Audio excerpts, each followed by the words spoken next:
રહ્યા છીએ આજે જીરાની તૈયારી કરવા। અમારે ઉત્તર ગુજરાતમાં આવી રીતે જો કેરા પારી બનાવે છે જીરાની। નાના નાના કેરા છે, પણ કેરામાં તોય 4-5 મિનિટ થઈ જાય। કેરામાં પાણી પીતા લાગડ ધોરિયાને નીકું નાખવી પડે છે મિત્રો, કારણ કે આ આમાં ધડા વગરની જમીન છે। આમાં બહુ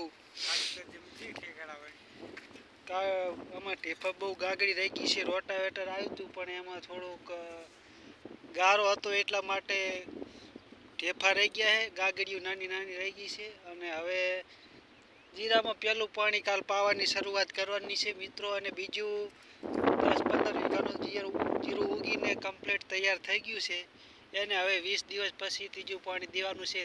અમારે ઉત્તર ગુજરાતમાં 3 પાણીએ જીરું લગભગ પાકી જાય અને ચોથું પાણી એવું જરૂર પડે તો દેવાનું હોય છે મિત્રો। અને આ બાજુવાળાએ થોડાક ચણિયા વાયા છે, પણ એમાં ચણિયામાં કાંઈ ભલીવાર નથી। ખાર આવી ગયો છે। હે શું આવી ગયો? ખાર આવી ગયો। સણિયામાં ખાર આવી ગયો? ના, જમીનમાં ખાર આવી ગયો, સણિયામાં તો ખાર હોય। સણિયામાં તો ખાર હોય મિત્રો।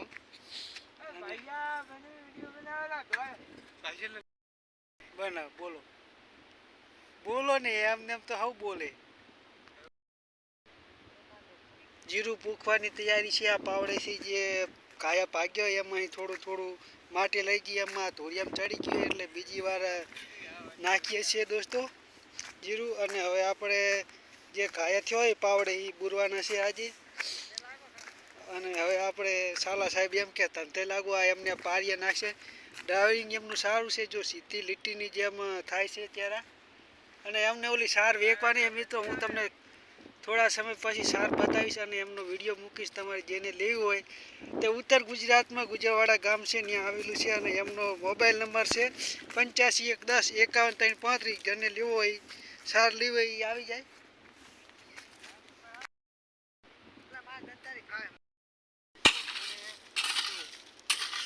અમારી બાજુ ખપારીની સિસ્ટમ નથી, અમારે ડાયરેક્ટ પાવડે લેવા માંડે તો આવી રીતે અમે જો કામ કરીએ છીએ ખેતરની અંદર।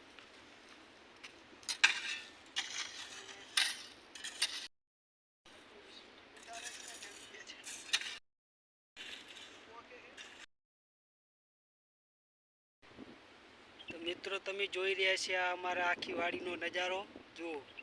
અમારે દેહની અંદર એટલે કે ગામડે અમારે અહીંયા 15 વીઘા જમીન છે ઘરની પોતાની।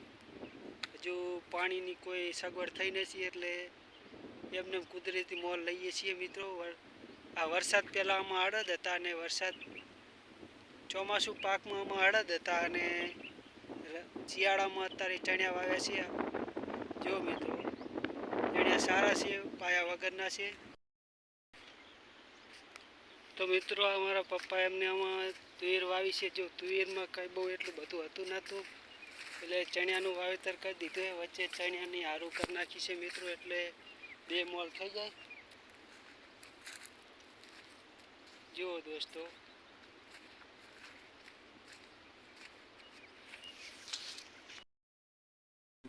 અહીંયા અંદર દેશી કુવેલી બનાવી છે મિત્રો। અહીંયા અમારે પપ્પાની અહીંયા જો આ કુવેમાંથી પાણી પીવે છે, આ પાણી મીઠું છે। અને અહીંયા જો અમારે ટૂંક સમયમાં ડાળ કરવાનો છે, એટલે કે હોલિયું કરવાનું છે અમારે।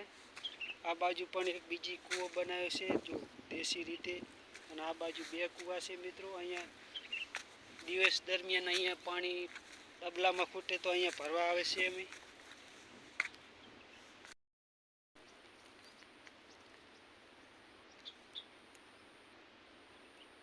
તો દોસ્તો આ વેલાને તમારે અહીંયા શું કહેવામાં આવે છે તે કોમેન્ટ બોક્સમાં કહેજો। આ વેલો તરબૂચ જેવો છે પણ આ તરબૂચનો વેલો નથી, શેનો છે તે કોમેન્ટ બોક્સમાં કહેજો દોસ્તો।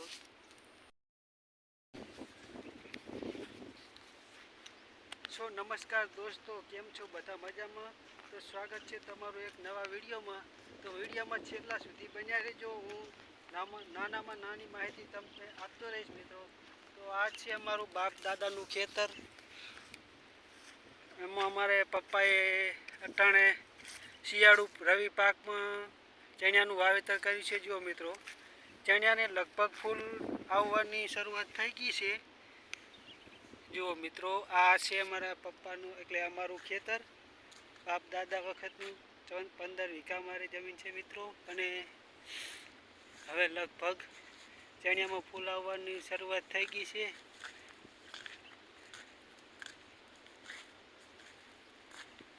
ચણિયા પણ હવે ટૂંક સમયમાં પોપટા આવી જાય મિત્રો.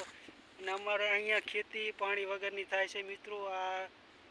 આમાં કાંઈ કરવાનું નહીં, ખાલી 2 ડોઝ દવાના દેવાના, પાણી બાણી કાંઈ પાવાનું હોતું નથી. અને એમને એમ થાય છે પાયા વગર ખેતી. અને હવે મારા પપ્પાએ આજે દેશી ચાપરી બનાવી છે, એ ચાપરી હું તમને બતાવું. આ થોડોક આમાં ખારનો ભાગ છે એટલે આમાં ચણિયા બહુ થતા નથી.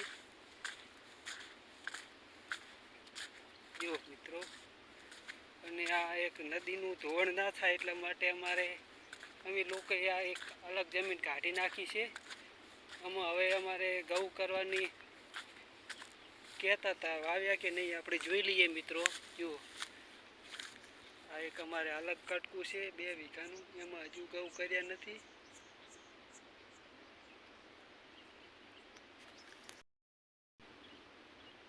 જો દોસ્તો, આ મારા પપ્પાએ દેશી કેમ્પિંગ બનાવે છે, એટલે રાત્રિના સમયે રખોલું કરવા માટે દેશી છાપરી બનાવી છે. અને અહીંયા ઘણા એ લોકો ચા બનાવે છે અને રાત્રે પ્રોગ્રામ બનાવે છે, અને ભજીયાનો ને એવો વગેરે પ્રોગ્રામ બનાવે. પાણી પાયા વગરના ચણિયા મિત્રો જુઓ કેવા સરસ છે ને. લગભગ મહિના સુધી આ ચણિયામાં પોપટા થઈ ગયા છે, ખાવા થઈ ગયા છે. થોડુંક આમાં ખર્ચ્યું છે, નીંદવાનું બાકી છે મિત્રો. નીંદવાનું અટાણે ચાલુ છે.